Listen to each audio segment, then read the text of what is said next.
Warriors going into battle in an altered state, fearless, feral, sometimes barely human. It sounds like something from a movie, but some of it really happened.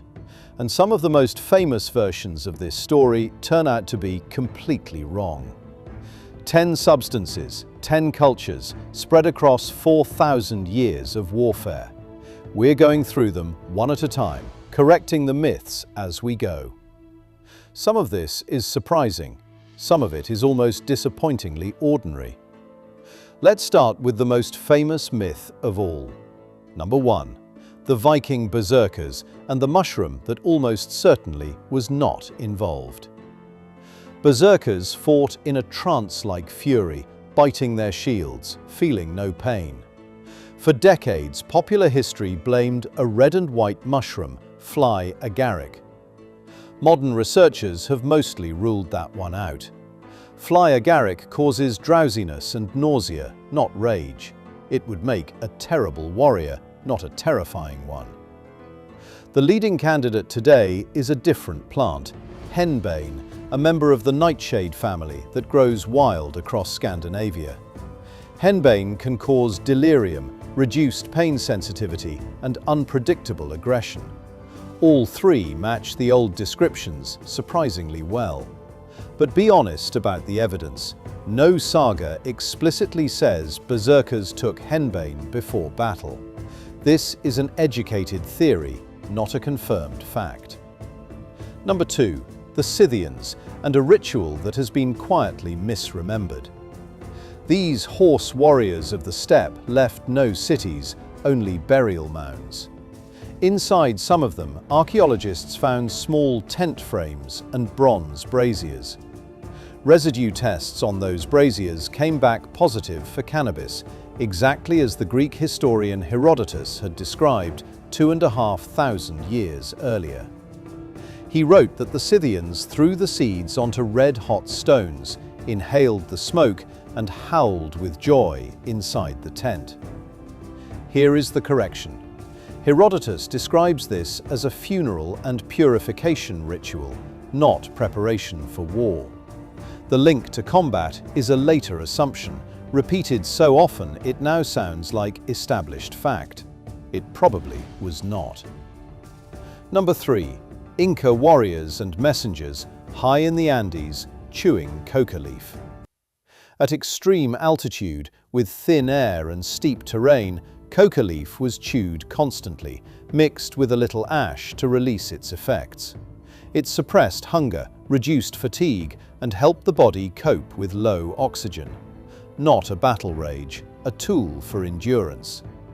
Inca runners, called chasquis, relied on it to cover the empire's road network at astonishing speed, carrying messages across the mountains.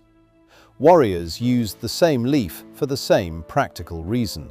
Not to fight harder in the moment, but to survive the march to get there. Number 4. Ancient Egyptian soldiers and their daily ration of beer. This one barely counts as exotic, and that is exactly the point. Beer was part of the standard food allowance for Egyptian workers and soldiers alike. It was thick, nutritious, and mildly alcoholic, closer to liquid bread than to modern beer. Soldiers received it as pay, not as a battlefield stimulant. Alcohol before combat is one of the oldest and most boring answers on this list, and also, almost certainly, one of the most common in all of history. Number 5. Aztec warriors and the mushrooms called Teonanacatl, the flesh of the gods. Spanish chroniclers recorded ritual use of psychoactive mushrooms and morning glory seeds in Aztec religious ceremonies. These substances were treated as sacred, tightly controlled, and connected to priests and specific rituals rather than everyday soldiers. Evidence for routine use directly before combat is thin. What we actually have is stronger evidence for spiritual and ceremonial use around warfare, not during it. It is a meaningful difference, and one that popular retellings tend to blur.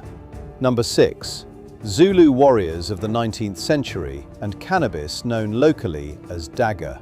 This one sits at the edge of ancient, closer to early modern history, so it is worth being upfront about that timing. Colonial and missionary accounts describe cannabis use among southern African warriors, sometimes linked to endurance and to managing fear. The documentation here is better than for berserkers or Aztec mushrooms, but it still comes largely from outside observers, not from the warriors themselves. Number 7. Chinese soldiers, and opium used less for courage than for pain. Opium reached China through trade routes centuries before it became the crisis remembered from the 19th century. Military use leaned toward treating the wounded, not fueling the able-bodied. A soldier with a shattered limb dosed to survive the journey home. It is a quieter, sadder use of a drug than the battle rage stories, and probably a far more common one across most of history. Number 8. Ottoman soldiers, and the stimulant that reshaped an empire's mornings. Coffee.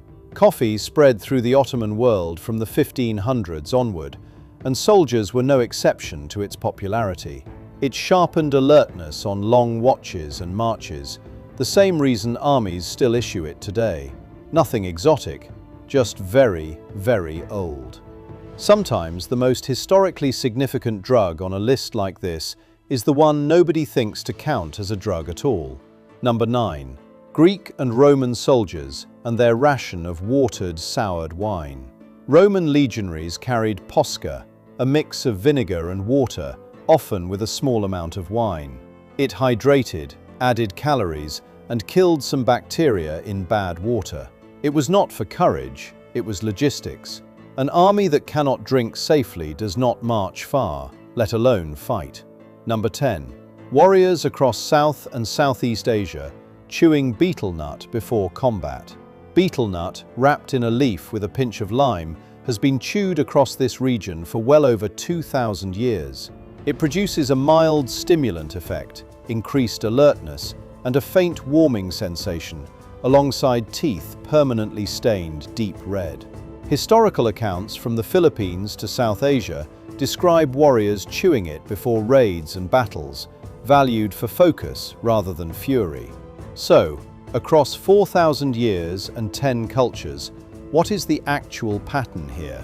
Almost none of it is the movie version. Berserker rage was probably not a mushroom. Warrior mushrooms were probably ritual, not combat prep.